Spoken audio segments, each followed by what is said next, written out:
Hello everyone, welcome again to our YouTube channel the GS solver. दोस्तों, आज की इस वीडियो में हम फिर से सामान्य भूगोल की क्वेश्चन को सॉल्व करने वाले हैं और ये भूगोल की 9वीं क्लास है।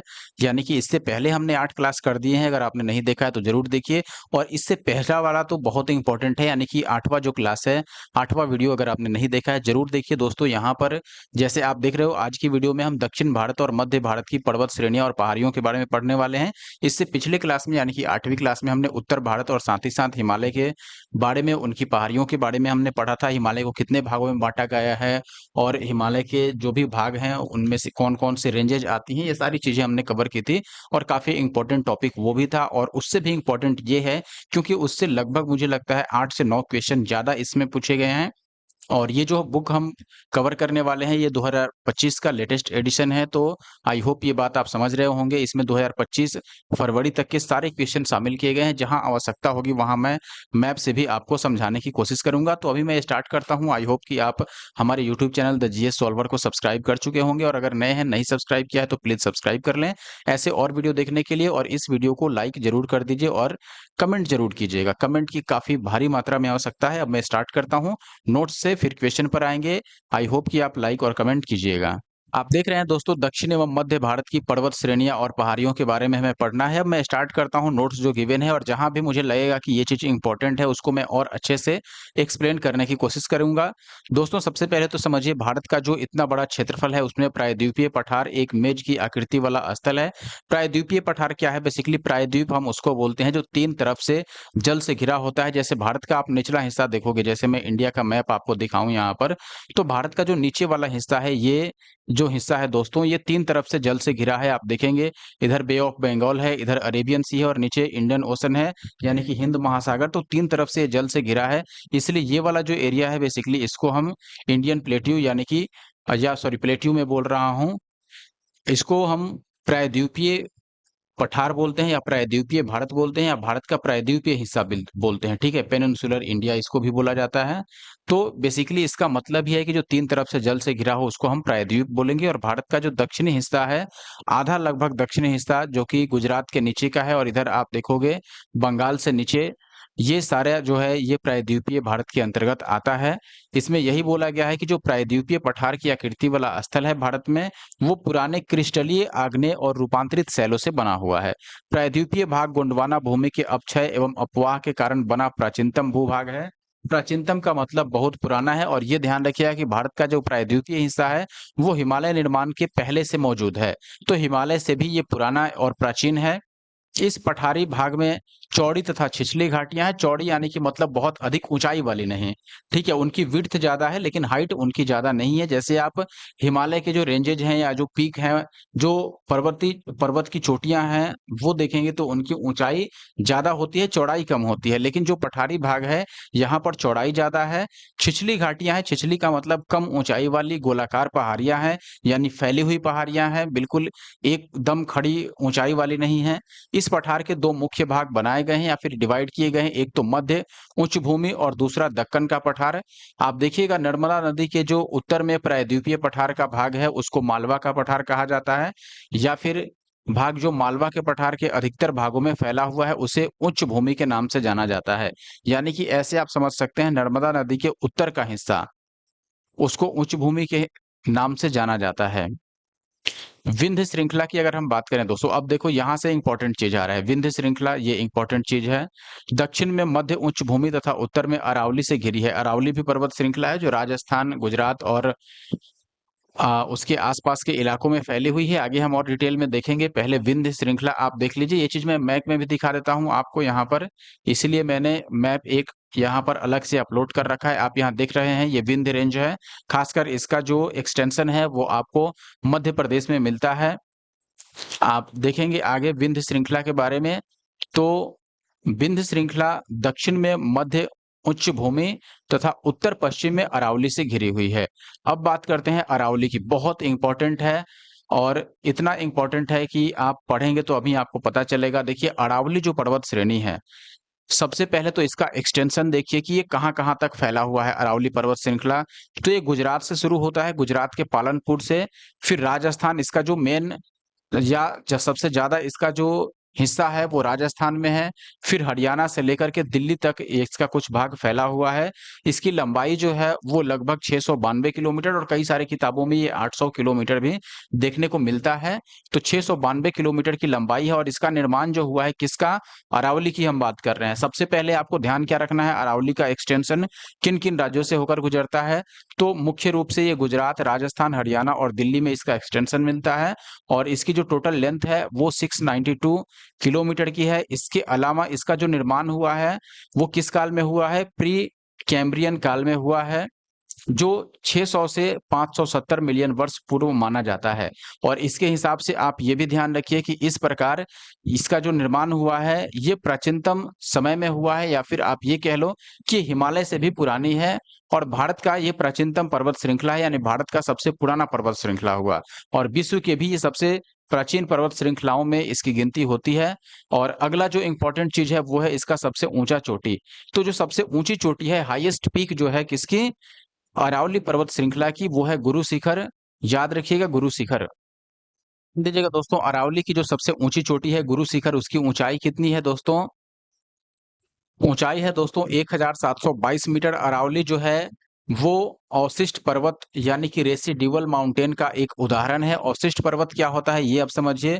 ऐसे पर्वत को अवशिष्ट पर्वत कहते हैं जो प्रारंभिक पर्वत यानी जो पहले पर्वत था उसकी अपरदन की शक्तियों द्वारा अपरदित होकर नीचे हो जाते हैं। यानी कि पहले तो ऊंचा था लेकिन धीरे धीरे ये ढहते हुए या फिर टूट टूट कर नीचे गिरते गिरते इसकी हाइट कम हो गई और नीचे से ये चौड़ा हो जाता है, हाइट कम हो जाती है तथा उनका अवशिष्ट यानी कि जो बचा हुआ है या शेष अवरोधक जो बचा हुआ भाग रह गया है टूटने के बाद, वही दृष्टिगोचर होता है यानी कि दिखता है वही। चूंकि ऊपर वाला हिस्सा तो टूट गया है। अब चूंकि इनका निर्माण अन्य प्रकार के पर्वतों पर अत्यधिक अपरदन होने से होता है, इसलिए इन्हें घर्षित पर्वत यानी कि टूट के बना हुआ या अवशिष्ट पर्वत यानी कि शेष बचा हुआ भी कहा जाता है। उदाहरण के तौर पर विंध्याचल है, अरावली है, सतपुरा है इत्यादि। यहाँ पर एक डिटेल मैप दिया गया है बुक में, आप देख सकते हैं। सबसे पहले ये जो उत्तर भारत के हैं या फिर हिमालय के जो हिस्से हैं, ये हमने पहले ही पढ़ा दिया है पिछले क्लास में, आप जरूर देखिए। यहाँ पर आप अरावली पर्वत को देख पाएंगे, अरावली पर्वत श्रृंखला जिसका एक्सटेंशन गुजरात, राजस्थान, हरियाणा और कुछ हिस्से दिल्ली में भी इसका फैला हुआ है। मांडव श्रेणी है, विंध्य श्रेणी जिसका जो एक्सटेंशन है वो मध्य प्रदेश में है। कैमूर की पहाड़ियां मध्य प्रदेश और बिहार में फैली हुई हैं। हजारीबाग, रामगढ़, ये सारे आपको देखने को मिलेगा और इनके बारे में हम आगे पढ़ेंगे। तो मैं आगे बढ़ता हूँ, जैसे जहाँ ज़रूरत होगा वहाँ मैं मैप को दिखाऊँगा। आप आगे देखेंगे सतपुरा श्रेणी के बारे में अब पढ़ना है। सतपुरा रेंज जो है दोस्तों, ये दक्कन पठार का भाग है और इसका जो मुख्य एक्सटेंशन है, विस्तार है, वो गुजरात, महाराष्ट्र, मध्य प्रदेश और छत्तीसगढ़ है। और सतपुरा का जो अधिकांश भाग मिलता है वो आपको मध्य प्रदेश के इलाके में मिलेगा, ये ध्यान रखिए। इन श्रेणियों का जो उत्तरी भाग है उस पर नर्मदा नदी तथा दक्षिणी भाग पर ताप्ती नदी बहती है। सतपुरा श्रेणियाँ इन दोनों नदियों के बीच में स्थित है। तो कई बार ये सवाल देखने को मिल जाता है कि सतपुरा श्रेणी किन नदियों के बीच में देखने को मिलती है, तो नर्मदा और ताप्ती, ध्यान रखिएगा, नर्मदा उत्तरी भाग में और दक्षिणी भाग में ताप्ती।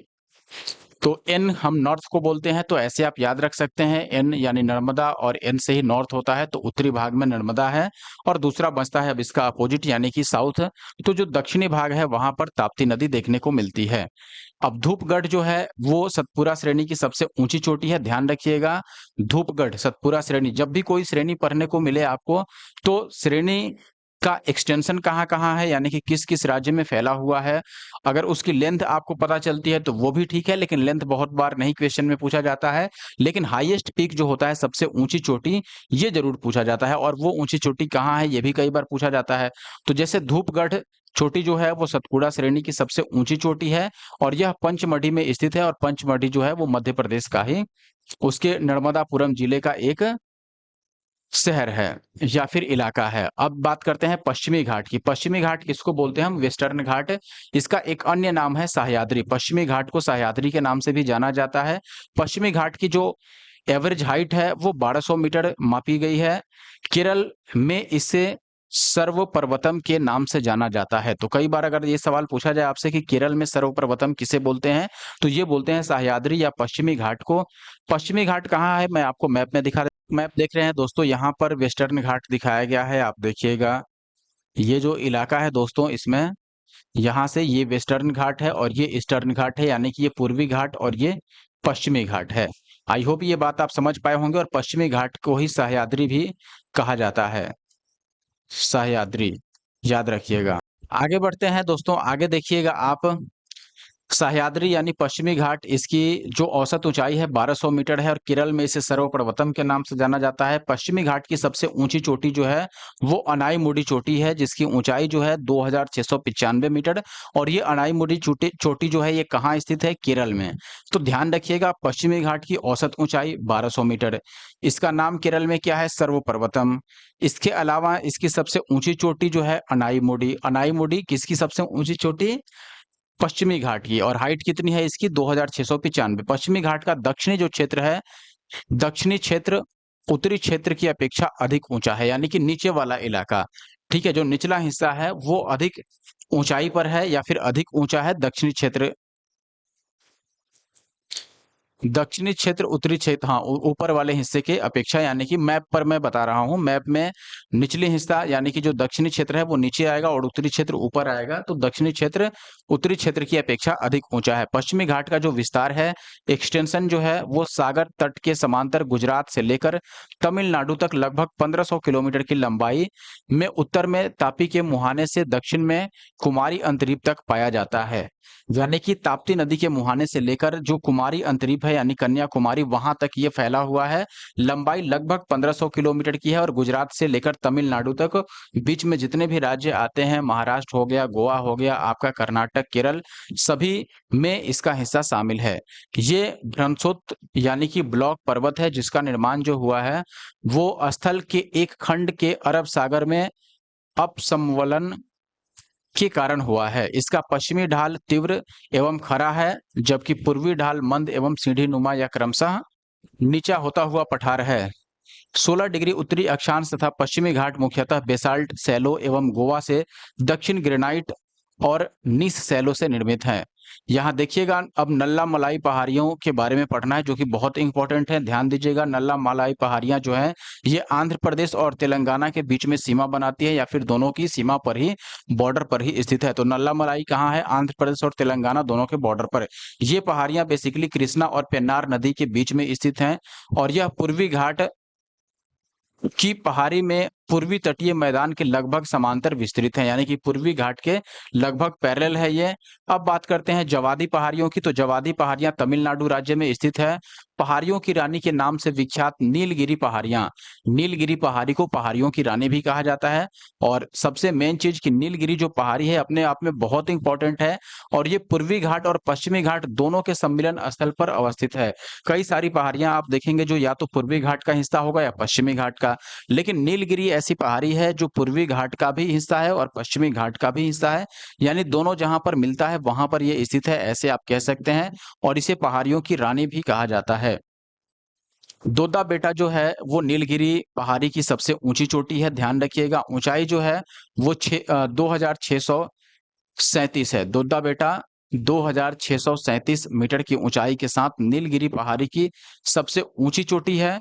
दक्षिण भारत की प्रसिद्ध टोडा जो जनजाति है, जो मुख्य रूप से तमिलनाडु की एक जनजाति है, वो यहीं यानी कि दोदा बेटा या फिर नीलगिरी की पहाड़ियों पर निवास करती है। अब बात करें अन्नामलाई पहाड़ियां, ये केरल और तमिलनाडु राज्य की सीमा पर अवस्थित है। इसकी सर्वोच्च चोटी जो है वो अनाईमुडी है। अनाईमुडी अन्नामलाई पहाड़ियों की सर्वोच्च चोटी है और जो अन्नामलाई पहाड़ियां हैं ये केरल और तमिलनाडु राज्य की सीमा पर स्थित हैं। आगे देखेंगे कि नीलगिरी पर्वतमाला का एक्सटेंशन जो है वो तमिलनाडु के अलावे केरल और कर्नाटक राज्यों में भी विस्तृत है और ये पर्वत ग्रंथि है।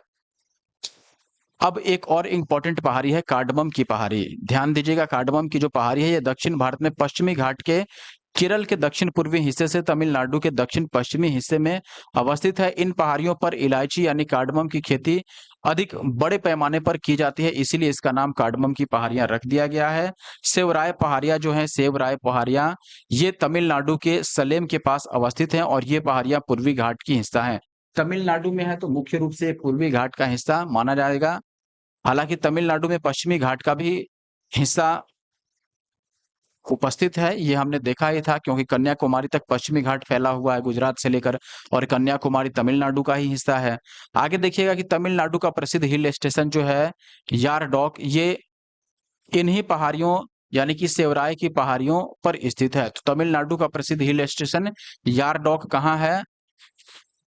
ये स्थित है दोस्तों सेवराय पहाड़ियों पर। इसके अलावा महादेव पहाड़ियां सतपुरा पर्वत श्रेणी का ही भाग है। सतपुरा पर्वत श्रेणी इसकी भाग है। और सतपुरा रेंज का जो हाईएस्ट पीक है उसका क्या नाम है? धूपगढ़, जो कि मध्य प्रदेश के नर्मदापुरम जिले में स्थित है। आगे आगे आप देखेंगे कि जो महादेव पहाड़ियां हैं ये सतपुरा पर्वत श्रेणी का भाग हैं जो मध्य प्रदेश राज्य में स्थित है। कैमूर पहाड़ियों के बारे में याद रखिएगा, ये मध्य प्रदेश और बिहार के सासाराम दोनों में फैली हुई है।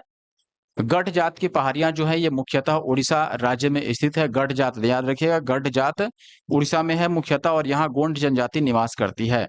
अजंता श्रेणी का विस्तार केवल महाराष्ट्र में है। आपने अजंता की गुफाओं का नाम सुना होगा कि अजंता की गुफाएं कहाँ है? महाराष्ट्र में। तो यहीं से आप याद रख सकते हैं, चूंकि अजंता श्रेणी केवल और केवल महाराष्ट्र में उसका एक्सटेंशन है यानी कि विस्तार है, इसीलिए अजंता की गुफाएं भी महाराष्ट्र में ही होंगी। रामगिरी की जो पहाड़ियां हैं ये तेलंगाना में स्थित है। यह पूर्वी घाट का हिस्सा है। मैकाल श्रेणी जो है ये सतपुरा श्रेणी का ही पूर्वी भाग है। यह मध्य प्रदेश एवं छत्तीसगढ़ दोनों ही राज्यों में फैला हुआ है।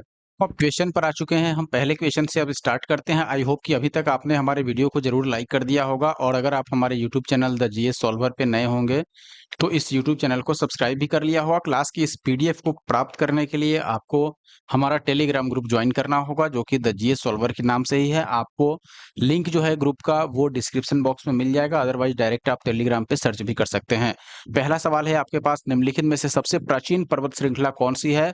अब अगर भारत के संदर्भ में बात किया जाए, हालांकि ये क्वेश्चन ही भारत के संदर्भ में है, हिमालय, विंध्य, अरावली या सतपुरा। हमने अभी नोट्स में पढ़ा कि अरावली पर्वत श्रृंखला जो है ये भारत की सबसे पुरानी पर्वत श्रृंखला है, यानी कि प्राचीनतम पर्वत श्रृंखला। देखते हैं दोस्तों, एक्सप्लेनेशन देख लेते हैं। आप देखिएगा अरावली श्रेणी जो है, पहले एक्सटेंशन के बारे में बात करें तो गुजरात के पालनपुर से लेकर यह राजस्थान के हरियाणा से होकर दिल्ली तक फैली हुई है। 692 किलोमीटर की इसकी लेंथ है। इसका निर्माण जो हुआ है वो प्री कैम्ब्रियन काल में हुआ है, जिसके कारण यह प्राचीनतम या फिर 600 से 570 मिलियन वर्ष पूर्व का माना जाता है और भारत का प्राचीनतम यानी सबसे पुराना पर्वत श्रृंखला है। और इसकी जो सबसे ऊंची चोटी है गुरु शिखर 1722 मीटर की हाइट पर स्थित है। और गुरु शिखर पर ही माउंट आबू है, आपने नाम जरूर सुना होगा, माउंट आबू राजस्थान में स्थित है।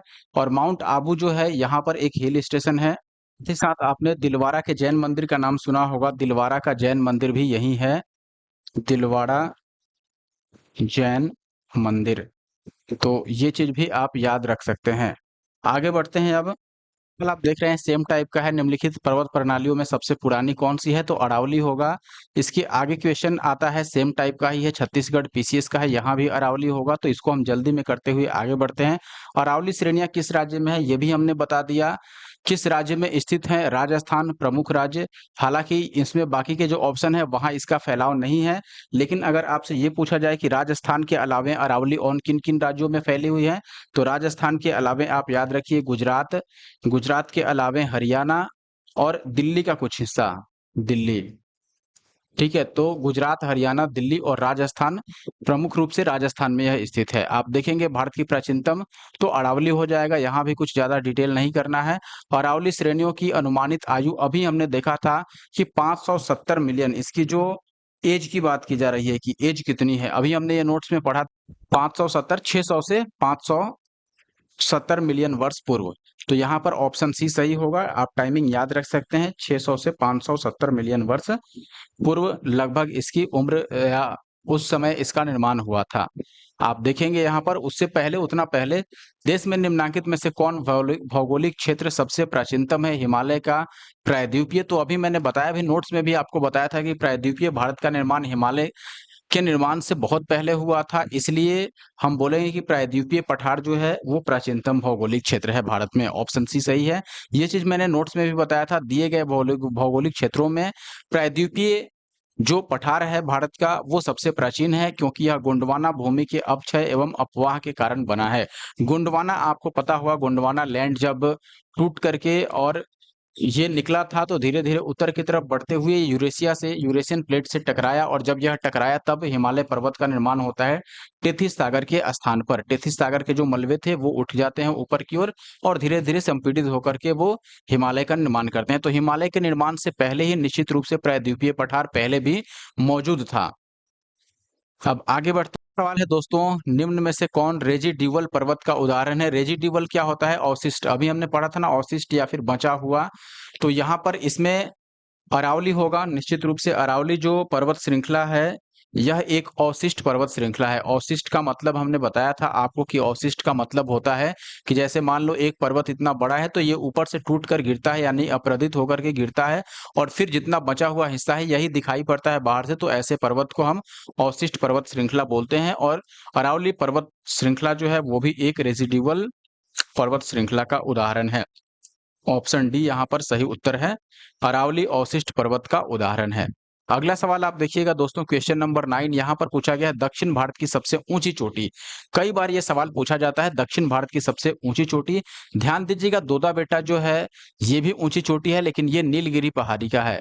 नीलगिरी पहाड़ी की सबसे ऊंची चोटी है ये दोदा बेटा। ऐसे ही यहाँ पर अगर पूरे दक्षिण भारत की बात की जाए कि पूरे दक्षिण भारत की ऊंची चोटी कौन सी है, तब होगा अनाईमुड़ी। ऑप्शन ए यहाँ पर सही उत्तर है। आप देखेंगे अनाईमुड़ी जो है, ये ऐसे तो अनाईमुड़ी जो पहाड़ी की श्रृंखला है, या अनाई मलाई ऐसे करके जो अन्नामलाई की पहाड़ियां हैं, उसकी ये सबसे ऊंची चोटी है, लेकिन इसकी हाइट इतनी है कि ये पूरे प्रायद्वीपीय भारत की या ऐसे कहो कि दक्षिण भारत की सबसे ऊंची चोटी है। इसकी हाइट जो है वो 2695 मीटर है, और यह केरल में स्थित है, और यह चोटी पश्चिमी घाट पर्वत का हिस्सा है। अच्छा, एक चीज और आप अब याद रखिए, चूंकि यह आप यहाँ पर देख रहे हैं कि यह चोटी पश्चिमी घाट का भी हिस्सा है, तो पश्चिमी घाट का हिस्सा होने के कारण अगर आपसे ये सवाल पूछ दिया जाए कि पश्चिमी घाट की सबसे ऊंची चोटी, तो भी आपको अनाईमुड़ी बताना है। अन्नामलाई पहाड़ियों की सबसे ऊंची चोटी अगर पूछे जाए तो भी अनाईमुड़ी आपको बतानी है। दक्षिण भारत या प्रायद्वीपीय भारत की सबसे ऊंची चोटी, तो भी अनाईमुड़ी। इसकी हाइट 2695 है। बाकी ऑप्शन में मैंने बता ही दिया, दोदा बेटा नीलगिरी पहाड़ी का सबसे ऊंची चोटी है। इसके अलावा महेंद्रगिरी जो है, ये पूर्वी घाट जो है, पूर्वी घाट इसका सबसे ऊंचा चोटी है महेंद्रगिरी, तमिलनाडु में स्थित। मिनट, शायद मैंने, मुझे लगता है कि महेंद्रगिरी को केरल या कौन सा राज्य बता दिया था, अभी तमिलनाडु शायद। महेंद्रगिरी के बारे में आप याद रखिएगा, मैं सही सही बता देता हूँ। महेंद्रगिरी जो है ये उड़ीसा राज्य का हिस्सा है। ओडिशा, ओडिशा राज्य में है। इसकी हाइट करीब करीब 1500 किलोमीटर, सॉरी 1500 मीटर, किलोमीटर में नहीं। हाइट याद रखिएगा, हाइट हमेशा आप देखेंगे तो मीटर में बताया जाता है, लेकिन अगर लंबाई चौड़ाई की बात की जाए किसी भी पर्वत के लिए, तो वहां पर किलोमीटर का इस्तेमाल किया जाता है। जरूरी नहीं है कि किलोमीटर का इस्तेमाल नहीं किया जा सकता है हाइट के लिए, लेकिन बुक्स में ज्यादातर जो देखने को मिलता है वो मैंने बताया। अगला सवाल फिर से सेम टाइप का है, दक्षिण भारत की सबसे ऊंची चोटी अनाईमुड़ी। अभी हमने देखा गुरु शिखर सबसे सबसे ऊंची चोटी किसकी है, यानी कि गुरु शिखर जो है वो किसकी सबसे ऊंची चोटी है, अरावली पर्वत की, अरावली पर्वत श्रृंखला। महेंद्रगिरी किसकी, पूर्वी घाट का। दोदा बेटा किसका, नीलगिरी का। ये पूछा जाए अब कि दोदा बेटा कहाँ है, तो ये तमिलनाडु में है, दोदा बेटा तमिलनाडु में है।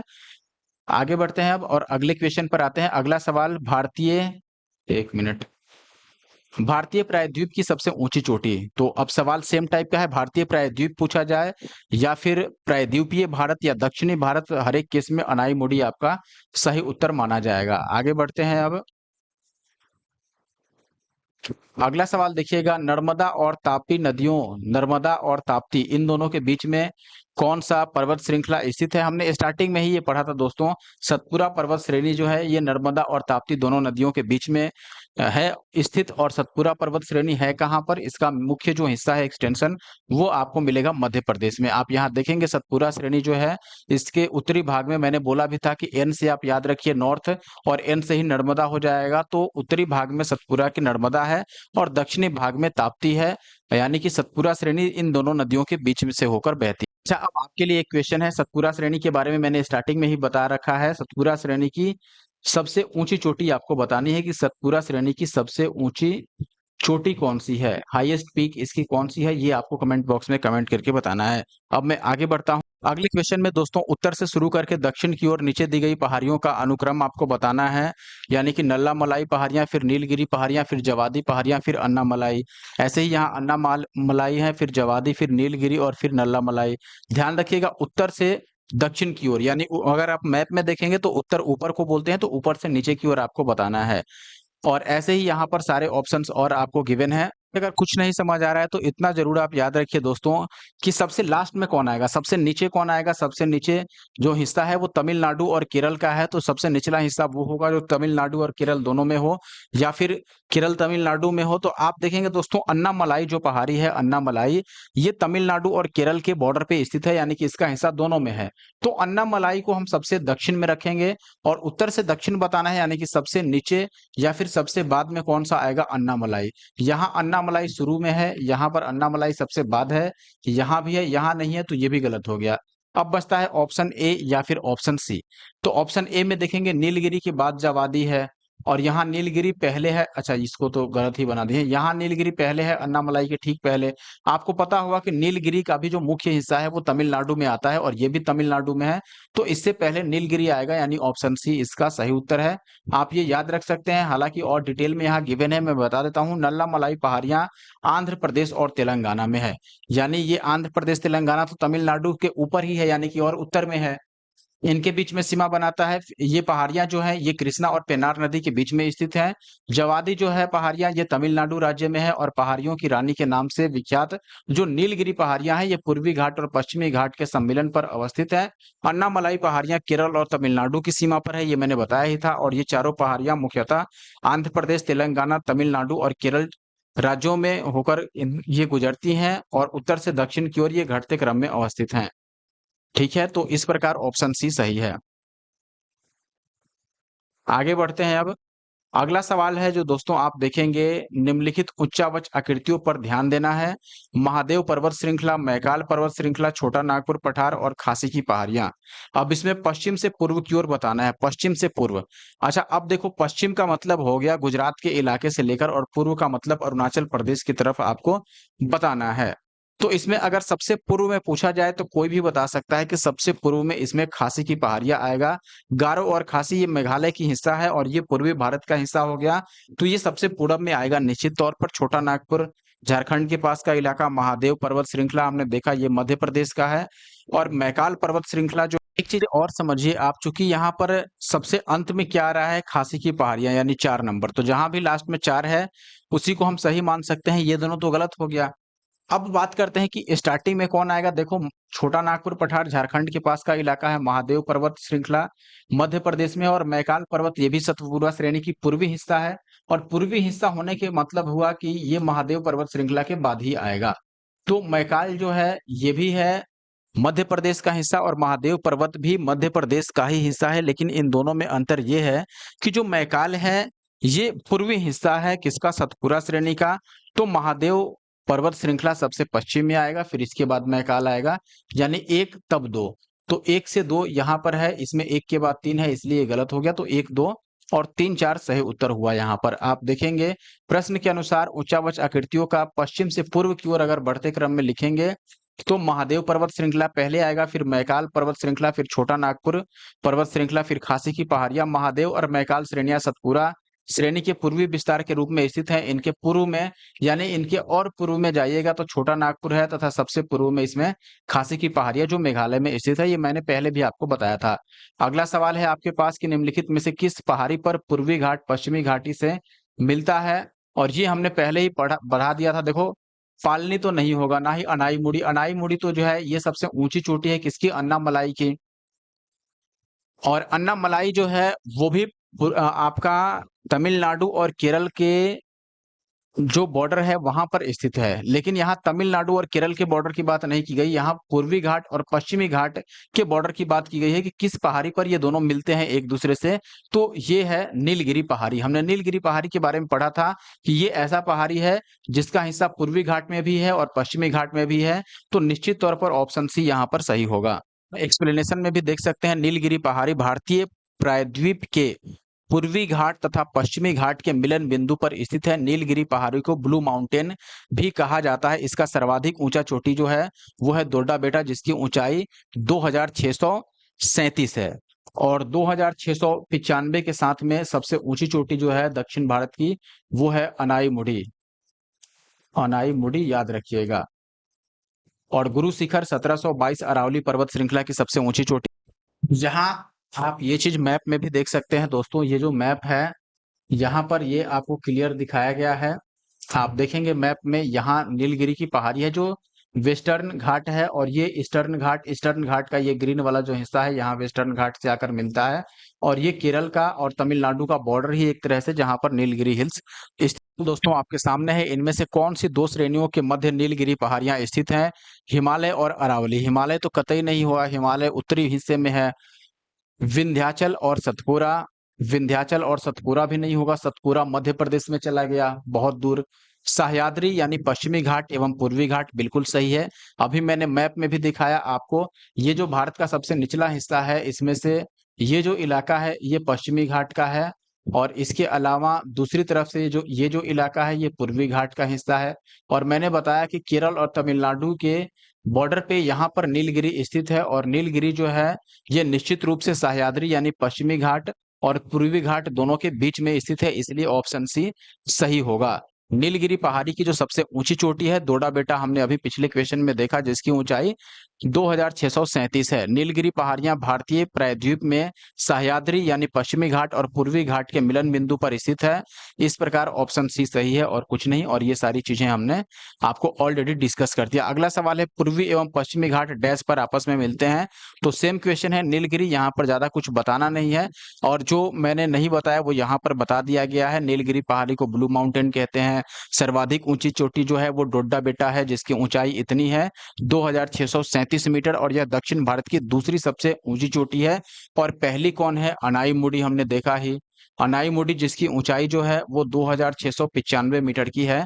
उसके बाद ये दूसरी सबसे ऊंची चोटी है दक्षिण भारत में, ध्यान दीजिएगा। और पूर्वी घाट की सबसे ऊंची चोटी जो है वो महेंद्रगिरी है, जिसकी ऊंचाई जो है वो लगभग 1500 मीटर के आसपास है, और ये ओडिशा में स्थित है। आगे बढ़ें अब। अगला सवाल आपके पास डोडा बेटा, अभी हमने पढ़ लिया, ये नीलगिरी पहाड़ी की सबसे ऊंची चोटी है यहाँ पर, और इसकी हाइट आपने देख ही लिया 2637 मीटर की हाइट है। अगला सवाल आप देखिए, क्वेश्चन नंबर 19। यहाँ पर आपसे पूछा गया है, जहाँ पूर्वी घाट और पश्चिमी घाट मिलते हैं वहां कौन सी पहाड़ी है? नीलगिरी है। अभी हमने देखा, तो ज्यादा दिमाग नहीं चलाना है।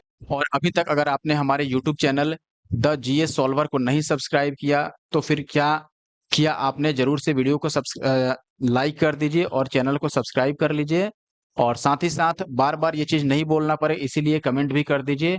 अब आगे बढ़ते हैं और अगले क्वेश्चन पर सवाल दोस्तों आपके सामने है, क्वेश्चन नंबर 20, जहां पूर्वी घाट पश्चिमी घाट मिलते हैं। सेम क्वेश्चन है, तो इसको मैं छोड़ के आगे बढ़ता हूं। निम्न में से कौन सा एक कर्नाटक, केरल और तमिलनाडु तीनों राज्यों के मिलन स्थल पर है? अन्नामलाई, नंदी पहाड़ियां, पालिनी या फिर नीलगिरी। देखिए अन्नामलाई तो नहीं होगा, क्योंकि अन्नामलाई तमिलनाडु और केरल के मिलन बिंदु पर स्थित है। सॉरी, मिलन बिंदु या फिर आप कह लो इनके बॉर्डर पर अवस्थित है। यहाँ कर्नाटक की भी बात कर दी गई, तो कर्नाटक आपको पता होगा कि ये दक्षिण भारत में, आप देखेंगे, एक मिनट, यहाँ पर इस तरीके से अगर मान लो ये दक्षिण भारत का हिस्सा है, तो इसमें आप देखेंगे दोस्तों कि ये तमिलनाडु का हिस्सा, सॉरी, और ये केरल का हिस्सा, और इसके ऊपर ठीक कर्नाटक का हिस्सा, और यहाँ पर स्थित है नीलगिरी की पहाड़ियां, यानी कि लगभग तीनों का वहां पर बॉर्डर है। तो हम ऑप्शन डी चूज करेंगे, यानी कि नीलगिरी की पहाड़ी। याद रखिएगा, नीलगिरी पहाड़ियां दक्षिण भारत के दक्षिणी भाग में, भारत के दक्षिणी भाग में स्थित एक पर्वतमाला है, और यह पश्चिमी घाट श्रृंखला का हिस्सा है। हालांकि ये पूर्वी और पश्चिमी घाट दोनों के मिलन बिंदु पर है, और ये केरल, कर्नाटक और साथ में तमिलनाडु राज्यों के मिलन बिंदु पर स्थित है। इसको आप याद रख सकते हैं। नीलगिरी पर्वतमाला किस राज्य में है? अभी हमने देखा कि केरल, कर्नाटक और तमिलनाडु में है, तो यहाँ पर ऑप्शन में आप देखेंगे तमिलनाडु उपस्थित है, यानी कि तमिलनाडु दिया गया है, इसलिए ऑप्शन ए सही होगा। अगला सवाल है आपके पास, क्वेश्चन नंबर 23, जिसमें आपसे पूछा गया है, भारतीय समुद्र शास्त्रियों ने अरब सागर के तल में बंबई से दक्षिण पश्चिम में लगभग 455 किलोमीटर दूर एक नए 505 मीटर ऊंचे पर्वत की खोज की गई है, इस पर्वत का क्या नाम रखा गया है? जो 505 मीटर ऊंचाई पर है, और ये बंबई से पश्चिम दक्षिण, उसके पश्चिम में लगभग 555 मीटर की दूरी पर स्थित है। ऑप्शन है कैलाश 2, निश्चित तौर पर नहीं, रमन सागर पर्वत, बंबई पर्वत या फिर सागर कन्या सागर पर्वत। सही उत्तर है दोस्तों रमन सागर पर्वत। याद रखिएगा, इसकी ऊंचाई 1505 मीटर की है। आप डिटेल में देखेंगे, भारतीय समुद्र शास्त्रियों ने 3 समुद्र पर्वत श्रेणियों की खोज की है, यानी कि जो समुद्र पर्वत श्रेणियां हैं, ऐसी 3 पर्वत श्रेणियों की खोज की गई है, जिसमें से एक मध्य हिंद महासागर बेसिन में, दूसरा पूर्वी अरब सागर में, सागर कन्या यानी कि देखिए जिसमें से एक जो है वो मध्य हिंद महासागर बेसिन में है और दूसरा पूर्वी अरब सागर में सागर कन्या है और तीसरा मुंबई से 455 किलोमीटर दक्षिण पश्चिम में खोजा गया इस पर्वत का नामकरण महान वैज्ञानिक सीवी रमन के नाम पर रमन सागर पर्वत यानी कि रमन सी माउंट रखा गया है। अन्य दो का नाम पन्नीकर और वाडिया के नाम पर रखा गया है। आई होप ये चीज क्लियर होगा। आगे बढ़ते हैं। क्वेश्चन नंबर 24, निम्नलिखित कथनों में से कौन सही नहीं है? पश्चिमी घाट उत्तरी क्षेत्र में अपेक्षाकृत अधिक ऊंचाई पर है। बिल्कुल उल्टा हो गया। यहाँ पर हमने पढ़ा था कि ऊपर से नीचे जैसे जैसे आड़िएगा तो ऊंचाई बढ़ते जाएगा। ऊपर यानी उत्तरी हिस्से में पश्चिमी घाट की ऊंचाई कम है, जबकि दक्षिणी हिस्से में यानी निचले हिस्से में ऊंचाई इसकी अधिक है। तो ये उल्टा लिख दिया, इसलिए गलत है। और यहाँ पर यही पूछा गया था कौन सा सही नहीं है, तो इसका मतलब कि ऑप्शन ए ही सही हो गया। पश्चिमी घाट में अनाईमुडी सबसे ऊंची चोटी है, ये तो सही ही है। अगला ऑप्शन है कि ताप्ती जो है वो सतपुरा के दक्षिण में है। बिल्कुल सही है। सतपुरा के दक्षिण में यानी साउथ में ताप्ती हमने बताया था, और नॉर्थ में यानी कि एन से क्या हो जाएगा, नर्मदा। मैंने बोला था, इस तरीके से आप याद रखिएगा। नर्मदा नदी, ताप्ती नदियां, घाटियां पुरानी रिफ्ट घाटियां मानी जाती हैं, ये भी सही है। तो यहाँ पर जो गलत है वो है पश्चिमी घाट के बारे में। ध्यान रखिएगा, उत्तर में यानी नॉर्थ में यानी कि ऊपर की साइड पश्चिमी घाट का हाइट कम है, हाइट जो है वो कम है, और नीचे जैसे जैसे आइएगा साउथ की तरफ तो इसका हाइट बढ़ते जाएगा। किसकी बात की जा रही है? पश्चिमी घाट की, वेस्टर्न घाट की। तो यहाँ पर ऑप्शन ए गलत था।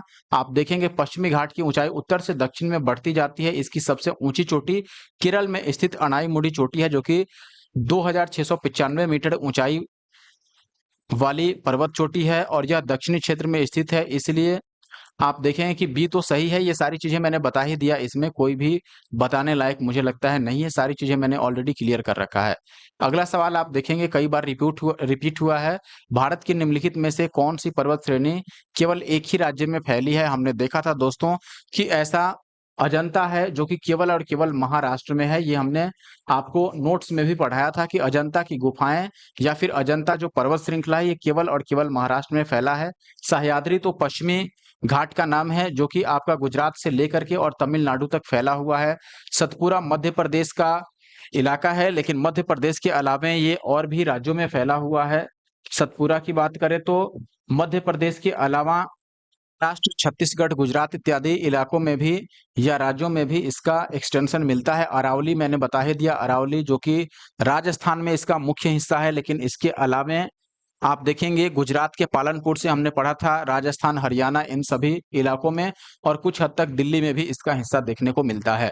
तो केवल और केवल जो एक राज्य में फैला हुआ है वो है अजंता की पर्वतमालाएं या फिर पर्वत श्रेणियां। तो ऑप्शन सी सही है, ये केवल महाराष्ट्र में है, ये हमने बता दिया। आप अगला सवाल देखिएगा, महाराष्ट्र एवं कर्नाटक में पश्चिमी घाट डैश कहलाते हैं? महाराष्ट्र एवं कर्नाटक में, महाराष्ट्र और महाराष्ट्र हो गया और कर्नाटक। सबसे पहले तो आप ये देखो कि पश्चिमी घाट को और हम क्या कहते हैं? क्या उसको नीलगिरी पर्वत कहते हैं? नहीं। दक्कन का पठार कहेंगे? नहीं कहेंगे, पठार है ही नहीं। और बचता है सह्याद्री, तो हमने पढ़ा था कि पश्चिमी घाट को सह्याद्री भी कहा जाता है। तो ऑप्शन बी यहाँ पर सही है। खासकर महाराष्ट्र और कर्नाटक में पश्चिमी घाट को सह्याद्री के नाम से जाना जाता है। So that option B is the answer. I hope कि आप ये समझ पाए होंगे। अगला सवाल क्वेश्चन नंबर 27 की बात करें। यहाँ पूछा जा रहा है, नीचे दिए गए कूट में पहाड़ियों का दक्षिण से उत्तर की ओर बढ़ते क्रम में आपको लिखना है। सतमाला पहाड़ियां, पीर पंजाल, कैमूर की और नागा पहाड़ियां। देखिए, अब सबसे पहले मैं बात करता हूं यहाँ पर कि सबसे लास्ट में कौन आएगा।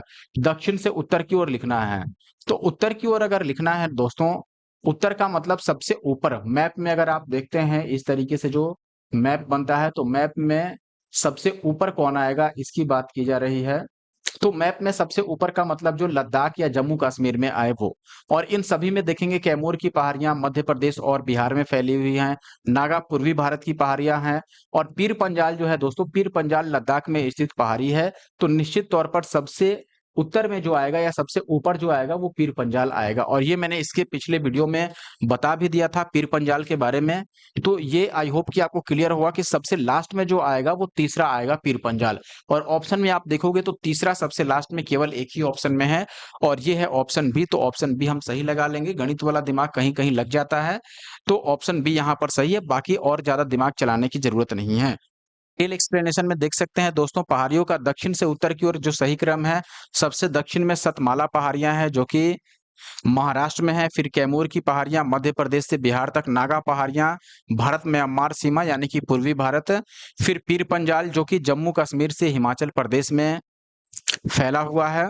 चीज मैं फिर से रिमाइंड करा दूं कि शायद मैंने आपको पीर पंजाल बता दिया था लद्दाख में, लेकिन ये जम्मू कश्मीर और हिमाचल प्रदेश में निकल गया, तो इसमें मेरी गलती है बिल्कुल। पीर पंजाल जो है, हालांकि जब से ये दोनों अलग हुए 2019 से, जम्मू कश्मीर और लद्दाख अलग हो गए, तो इसको अब जम्मू कश्मीर में ही माना जाएगा और इसका एक्सटेंशन हिमाचल प्रदेश तक देखा जाता है। अटल सुरंग आपने पढ़ा होगा, तो वो भी हमने पिछले वीडियो में बता रखा है। अगला सवाल कार्डमम की पहाड़ियों के बारे में है। कार्डमम की पहाड़ियां किन राज्यों की सीमाओं पर स्थित हैं? कर्नाटक, तमिलनाडु, कर्नाटक, केरल, केरल तमिलनाडु या फिर तमिलनाडु और आंध्र प्रदेश? सही उत्तर है केरल और तमिलनाडु। और कार्डमम की पहाड़ियां इलायची के उत्पादन के लिए प्रसिद्ध हैं और इनकी अवस्थिति जो है वो केरल और तमिलनाडु का बॉर्डर है। आप देखेंगे केरल ये पश्चिमी घाट का हिस्सा है और केरल के दक्षिण पूर्वी हिस्से तथा तमिलनाडु के दक्षिण पश्चिमी हिस्से में अवस्थित है। भारत की दक्षिणतम पर्वत श्रेणी, ये कई बार पूछा गया है। कार्डमम सही उत्तर होगा, ये हमने नोट्स में पढ़ा था इसलिए याद था। और आप भी याद रखिए कि कार्डमम पहाड़ी जो है ये भारत की दक्षिणतम यानी सबसे दक्षिण में स्थित पर्वत श्रेणी है। यह अन्नामलाई पहाड़ी के दक्षिण में स्थित है।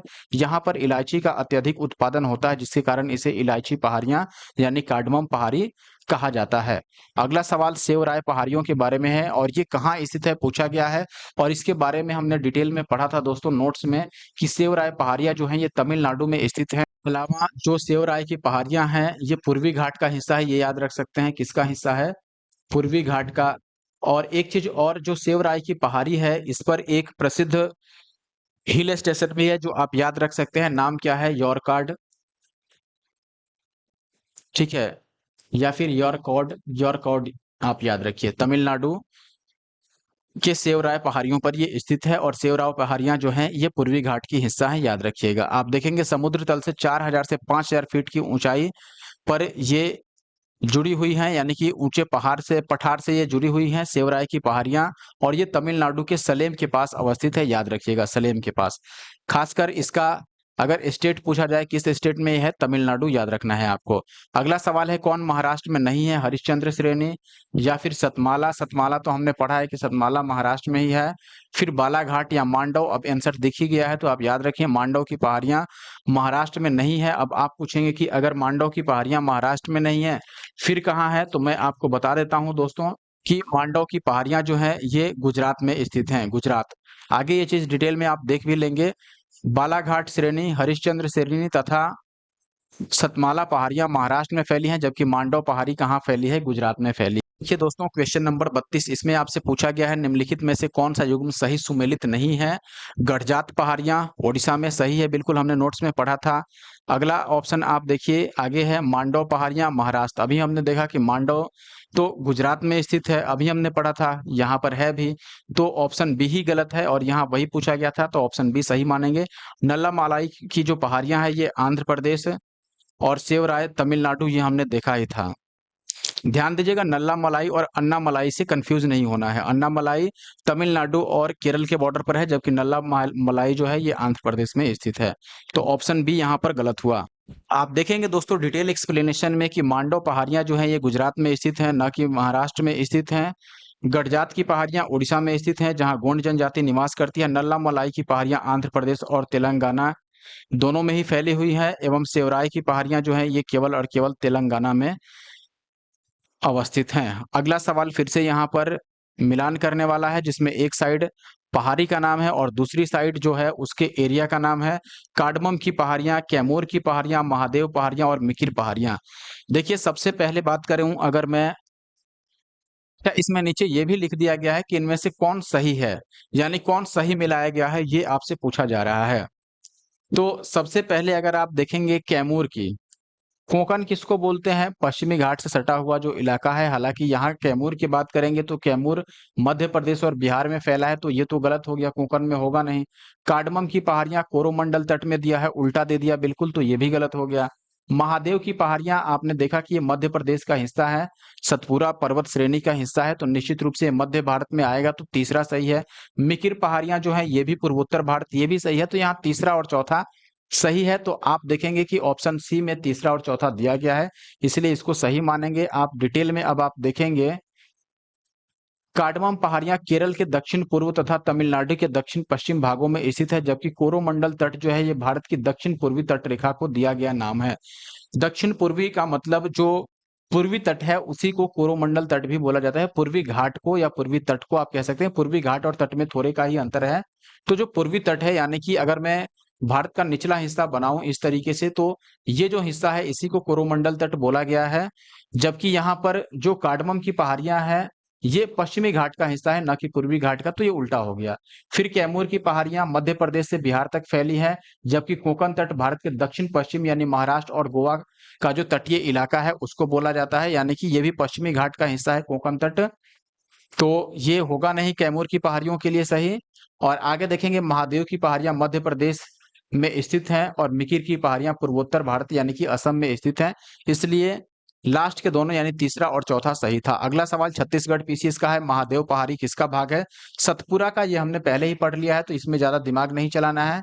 अगला सवाल जो पूछा गया है, धूपगढ़ चोटी कहाँ स्थित है? तो धूपगढ़ चोटी मैंने बताया था कि ये सतपुरा श्रेणी की सबसे ऊंची चोटी है धूपगढ़ चोटी, और ये पंचमढ़ी में स्थित है, जो कि मध्य प्रदेश के नर्मदापुरम जिले में स्थित है। तो धूपगढ़ सतपुरा रेंज की सबसे ऊंची चोटी है। ऑप्शन ए यहाँ पर सही है। आई होप कि ये आपको याद होगा। इसकी ऊंचाई जो है वो 1352 मीटर है, यानी कि 1352 मीटर समुद्र तल से ये ऊंचाई है, ध्यान दीजिएगा। और सतपुरा श्रेणी की ये सबसे ऊंची चोटी है और यह पंचमढ़ी में स्थित है। पंचमढ़ी को सतपुरा की रानी भी कहा जाता है, ये याद रख सकते हैं। यहाँ पर एक प्रमुख हिल स्टेशन भी है। अगला सवाल है, रामगिरी की पहाड़ियां किस पर्वत श्रृंखला का भाग है? विंध्याचल का, सतपुरा का, मैकाल का, या फिर सह्याद्री का, या इनमें से कोई नहीं? भी यहाँ पर ऑप्शन में आपको गिवन है, देखिएगा। सबसे पहले तो रामगिरी की जो पहाड़ियां हैं उसके बारे में अगर बात करें, तो रामगिरी की पहाड़ियां जो है दोस्तों ये पूर्वी घाट का हिस्सा है, जबकि ऑप्शन में दिया गया है सतपुरा। सतपुरा तो ना पूर्वी घाट का हिस्सा है ना पश्चिमी घाट का। सतपुरा मध्य प्रदेश में मुख्यतः फैला हुआ है, विंध्याचल भी मध्य प्रदेश में फैला है, मैकाल जो है ये सतपुरा का ही पूर्वी भाग है, सह्याद्री जो है ये पश्चिमी घाट को हम बोलते हैं। तो इस प्रकार आप देखेंगे तो इनमें से कोई भी सही नहीं है। तो हम यहाँ पर सही उत्तर लगाते अगर पूर्वी घाट रहता तब। बाकी हम डिटेल में हाँ, आप डिटेल एक्सप्लेनेशन में देखेंगे तो रामगिरी की पहाड़ियां तेलंगाना में मुख्यतः स्थित हैं और यह पूर्वी घाट का हिस्सा है। इसके अतिरिक्त रामगिरी जो है इसकी पहाड़ियां छत्तीसगढ़ के मैकाल श्रेणी में भी स्थित है। मैकाल श्रेणी वही है जो सतपुरा का पूर्वी भाग है और इसका विस्तार मध्य प्रदेश और छत्तीसगढ़ दोनों में है। अब चूंकि मैकाल श्रेणी सतपुरा श्रेणी का ही पूर्वी भाग है, इसीलिए इसका आंसर बी यानी सतपुरा भी हो सकता है, सी यानी मैकाल भी हो सकता है, और ई यानी इनमें से कोई नहीं ये भी हो सकता है, इसलिए यहाँ स्टार मार्क लगाया गया है। आगे बढ़ते हैं अब और अगले सवाल पर आ जाते हैं। पारसनाथ की पहाड़ी की ऊंचाई क्या है? 1600 मीटर, 1565, 1260 या फिर 1365 मीटर? तो पारसनाथ की जो पहाड़ी है दोस्तों इसकी ऊंचाई है 1365 मीटर, यानी कि ऑप्शन सी इसका सही उत्तर। तो बता दूं दोस्तों कि पारसनाथ की जो पहाड़ी है ये झारखंड में स्थित है। बाकी चीजें आप सॉल्यूशन में देखिए। यहाँ पर पारसनाथ की पहाड़ी झारखंड राज्य के गिरिडीह जिले में स्थित है। इसकी ऊंचाई जो है वो 1350 से लेकर 1365 मीटर देखने को मिलती है और इसकी शिखर पर समेत शिखरजी जैन मंदिर स्थित है। यह पहाड़ी छोटा नागपुर पठार के पूर्वी छोर पर स्थित है। यह झारखंड राज्य की सर्वोच्च चोटी है, यानी कि सबसे ऊंची चोटी। कौन सा है? पारसनाथ पहाड़ी, ध्यान रखिएगा। इसका नाम जैन धर्म के 23वें तीर्थंकर पार्श्वनाथ के नाम पर रखा गया है। आई होप कि इस तरीके से आप याद रखेंगे। 23वें तीर्थंकर जो थे जैन धर्म के वो पार्श्वनाथ थे, और 24वें और अंतिम तीर्थंकर कौन हुए? महावीर स्वामी। अगला सवाल आप देखिएगा जिसमें मिलान करना है। यहाँ पर एक साइड पहाड़ी का नाम है और दूसरे साइड वो किस राज्य में है उसका विस्तार ये दिया गया है, गारो। मैंने बताया गारो और खासी दोनों ही कहाँ पर है? गारो और खासी ये दोनों जनजाति भी है और पहाड़ी भी है और दोनों ही मेघालय में स्थित है, याद रखिएगा। बाकी आपके पास मिरी है, कोलई मलाई है और डालमा है। इसके अलावा आप देखिए अब बचता है मिरी, कोल्लई मलाई, देखिए कोल्लई मलाई तमिलनाडु में स्थित है, ये याद रख सकते हैं। तो सी को दूसरे में मिलाना है, ए को पहले में मिलाना है, इतना तो तय है। सी को दूसरे में केवल एक ही ऑप्शन में दिया गया है, बाकी किसी में है ही नहीं सी को दूसरे में, तो हम डायरेक्ट ऑप्शन ए यहाँ से चूज कर सकते हैं। बाकी सही मिलान आप यहाँ देख सकते हैं, गारो मेघालय, मिरी अरुणाचल प्रदेश, कोल्लई मलाई तमिलनाडु और डालमा जो है ये झारखंड में स्थित है। याद रखिएगा डालमा कहाँ है, झारखंड में। कोल्लई मलाई तो मैंने बता ही दिया था तमिलनाडु में। मिरी याद रखिए तमिलनाडु में नहीं है, यह अरुणाचल प्रदेश में स्थित है। और गारो और खासी मेघालय में। अगला सवाल है, पश्चिमी घाट के संबंध में कथनों पर विचार करना है। यह एक भ्रंशोत पर्वत है यानी ब्लॉक, और ये सही भी है क्योंकि ये हमने नोट्स में पढ़ा था। इसका पूर्वी ढाल नीचा होता हुआ पठार है, पूर्वी ढाल जो है वो नीचा होता हुआ पठार है। इसका उत्तरी खंड जो है वो बेसाल्ट से आच्छादित है। बाकी आगे हम कथन ही नहीं है, ऑप्शन है। अब उपयुक्त में से कौन सा सही है, केवल पहला दूसरा दूसरा तीसरा, पहला तीसरा या फिर तीनों। तो यहाँ पर तीनों ही कथन सही है। पहला तो मैंने बता ही दिया था, बाकी आप यहाँ डिटेल में देख सकते हैं। पश्चिमी घाट का विस्तार अरब सागर तट के समांतर लगभग 1500 किलोमीटर की लंबाई में उत्तर में तापी के मुहाने से दक्षिण में कुमारी अंतरीप यानी कन्याकुमारी तक पाया जाता है। यह ब्लॉक पर्वत है यानी कि भ्रंशोत, जिसका निर्माण स्थल के एक खंड के अरब सागर में अप समवलन के कारण हुआ है। इसका पश्चिमी ढाल जो है वो तीव्र है और खड़ा है, जबकि पूर्वी ढाल मंद है यानी कि धीमा है और सीढ़ी नुमा है या फिर नीचा होता हुआ पठार है। या नीचा होता हुआ का मतलब नीचे जाता हुआ या कम ऊंचाई वाला। 16 डिग्री उत्तरी अक्षांश तक पश्चिमी घाट मुख्यतः बेसाल्ट सैलो एवं गोवा से दक्षिण ग्रेनाइट और नीस सैलो से बनी हुई है। और ये सारी चीजें हमने नोट्स में भी डिस्कस की हैं। अगर आपने वीडियो को शुरू से नहीं देखा है तो जरूर देखिए। कोडाई कनाल किस पहाड़ी में स्थित है? कोडाई कनाल अन्नामलाई, बूंदी, पालनी, अमरकंटक या फिर इनमें से कोई नहीं। दोस्तों कोडाई कनाल जो है ये पालनी का ही हिस्सा है, तो हम ये कह सकते हैं कि पालनी पहाड़ी में स्थित है कोडाई कनाल। आप ये यहाँ पर देख सकते हैं, ये तमिलनाडु के डिंडीगुल जिले में स्थित पालनी पहाड़ी पर अवस्थित है या पालनी पहाड़ी में अवस्थित है। तो अगर आपसे राज्य पूछा जाए कोडाई कनाल को लेकर तो ये होगा तमिलनाडु, लेकिन अगर पहाड़ी पूछा जाए तो पालनी। अगला सवाल क्या है, निम्नलिखित में से कौन सी पहाड़ियां राजस्थान में विंध्यन पर्वत श्रेणियों का विस्तार है? विंध्यन पर्वत श्रेणियों का विस्तार डोरा, गिरवा, अलवर या फिर मुकंदरा। तो मुकंदरा यहाँ पर सही उत्तर होगा दोस्तों। मुकंदरा जो पहाड़ियां हैं ये विंध्य पर्वत का ही श्रेणियों का विस्तृत रूप है। आप देखेंगे राजस्थान में विंध्यन पर्वत श्रेणियों का विस्तार जब हुआ तो उसी को मुकुंदरा पहाड़ियां, कोटा व झालवाड़ा ये सब नाम दिया गया, और ये इनके बीच ही स्थित है। आप देखेंगे निम्नलिखित में से कौन सी पर्वतीय चोटी पूर्वी घाट में स्थित नहीं है? अब यहाँ पूर्वी घाट में जो नहीं है वो बताना है। ऑप्शन है गलीकोंडा या फिर सलहेर। सलहेर ही नहीं है, सलहेर जब मिल ही गया ऑप्शन में तो आगे पढ़ने की जरूरत नहीं है। आप ये डिटेल में देखेंगे दोस्तों कि पूर्वी घाट जो पर्वत है इसका विस्तार जो है वो भारत की मुख्य भूमि के पूर्वी तट यानी बंगाल की खाड़ी के समांतर उड़ीसा से तमिलनाडु तक है। यानी उड़ीसा से शुरू होता है और तमिलनाडु तक गया है। पूर्वी घाट के प्रमुख पर्वत चोटियों में मलयगिरी जो उड़ीसा का हिस्सा है, महेंद्रगिरी उड़ीसा और महेंद्रगिरी पूर्वी घाट का सबसे ऊंची पर्वत चोटी भी है। गलीकोंडा आंध्र प्रदेश है, और सिंकड़ाम जो कि उड़ीसा में है, मुदुगुलाकोंडा ये आंध्र प्रदेश में है, सलेहर चोटी महाराष्ट्र में स्थित है। और महाराष्ट्र में होने से आप ये समझ गए होंगे कि यह पश्चिमी घाट का हिस्सा है, न कि पूर्वी घाट का। और इसकी ऊंचाई 1567 मीटर की है। किसकी? सलेहर चोटी की। सूची 1 और 2 को मिलाना है, जिसमें एक साइड राज्य का नाम है और एक साइड उसकी सबसे ऊंची चोटी है। आप देखेंगे केरल है, नागालैंड, उत्तराखंड और तमिलनाडु इधर है दोदा बेटा, फिर नंदा देवी, अनाईमुडी और सारामती। आप देखेंगे दोस्तों सबसे पहले तो उत्तराखंड की सबसे ऊंची चोटी है नंदा देवी निश्चित तौर पर। केरल में हमने देखा था केरल की सबसे ऊंची चोटी अनाईमुडी जो कि अन्नामलाई पहाड़ियों की भी सबसे ऊंची चोटी है, और अनाईमुडी दक्षिण भारत की भी सबसे ऊंची चोटी है, और साथ ही साथ यह पश्चिमी घाट की भी सबसे ऊंची चोटी है। इसकी हाइट जो है वो 2695 मीटर की है, याद रख सकते हैं आप। डोडा बेटा दोस्तों निश्चित रूप से, चूंकि ये नीलगिरी पहाड़ी की सबसे ऊंची चोटी है नीलगिरी की, और ये दूसरी सबसे ऊंची चोटी है, इसकी हाइट जो है वो 2637 मीटर की है। तो डोडा बेटा जो है ये तमिलनाडु से मिला देंगे हम। अब बचता है नागालैंड के लिए, तो ये सारामती हो जाएगा। तो आप देख लो, ए को हमने 3 में मिलाया, बी को हमने 4 में मिलाया, तो 3 और 4 से शुरू होने वाला यहाँ एक ही ऑप्शन है और वो है ऑप्शन सी। तो ऑप्शन सी यहाँ पर सही है। यूपी पीसीएस का सवाल था और सवाल भी काफी अच्छा था। यहाँ आप देखेंगे ये मिलाकर दिया गया है, केरल जो है अनाईमुडी, नागालैंड सारामती और उत्तराखंड नंदा देवी और तमिलनाडु जो है ये दोदा बेटा। सवाल आप देख सकते हैं दोस्तों, मध्य भारत में स्थित पहाड़ियों को पश्चिम से पूर्व की ओर लिखना है। पश्चिम का पूर्व का मतलब इस तरीके से लिखना है, पश्चिम से पूर्व। मैकाल, सतपुरा, महादेव और छोटा नागपुर। अब देखेंगे छोटा नागपुर तो सबसे पूर्व में ऐसे ही है, तो सबसे लास्ट में तो छोटा नागपुर ही आएगा, तो ये तो गलत हो गया। क्यों? क्योंकि छोटा नागपुर जो है ये झारखंड का इलाका है। बाकी मैकाल, सतपुरा, महादेव तीनों ही सतपुरा के ही भाग हैं और सतपुरा मुख्यतः मध्य प्रदेश में है, हालांकि इसका भाग फैलते हुए छत्तीसगढ़ तक भी जाता है। अब इसमें हमें देखना है, जैसे हमने नोट्स में पढ़ा था कि सतपुड़ा का पूर्वी भाग जो है वो मैकाल है, तो सतपुड़ा तो मैकाल से पहले ही आएगा, इसमें दोनों में ही मैकाल पहले आ गया है, इसलिए गलत हो गया।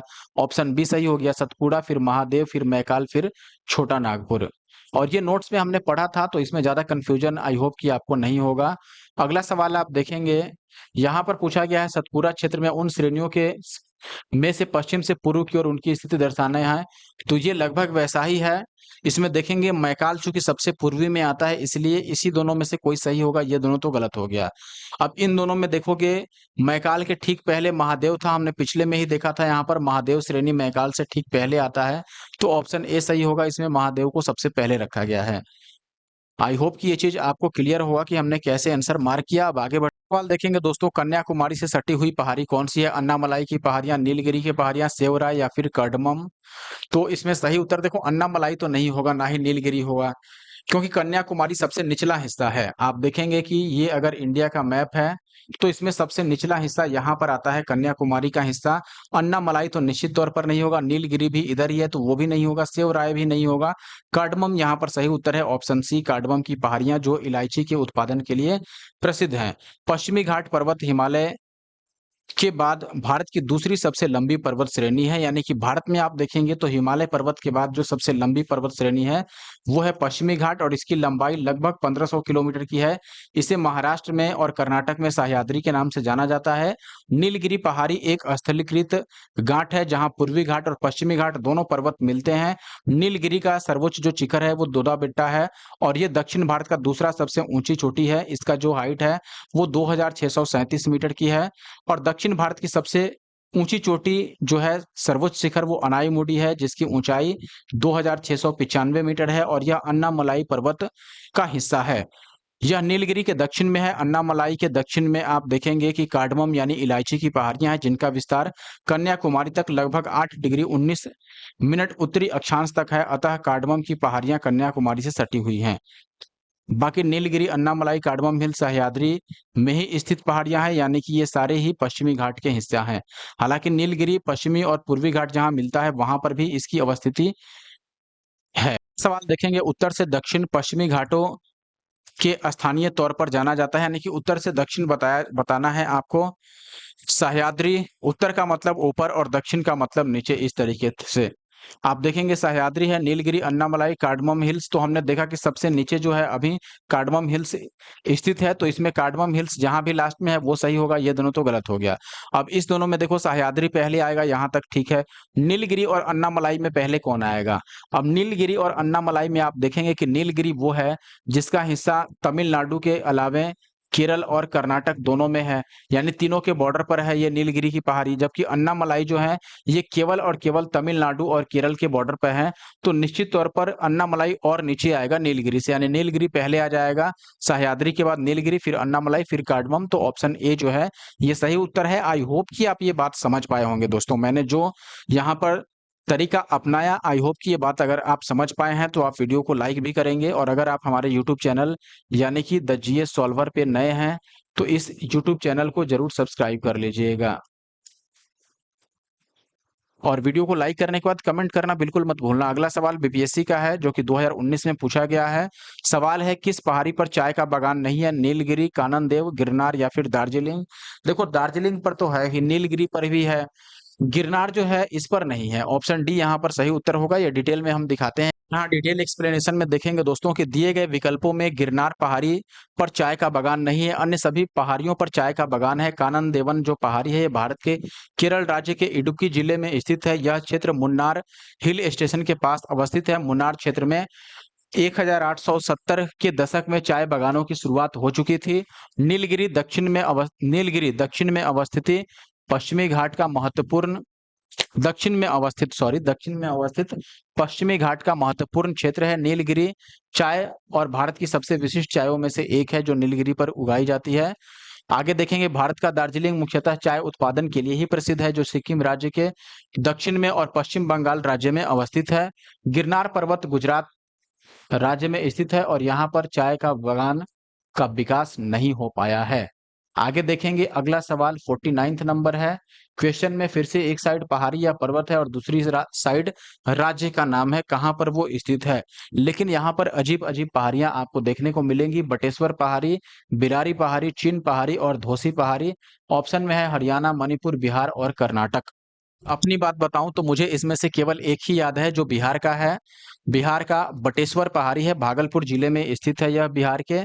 तो ए को तो हम 3 में मिला देंगे, बाकी मुझे याद नहीं है, तो मैं भी आपको आंसर देख के समझाने की कोशिश करता हूँ।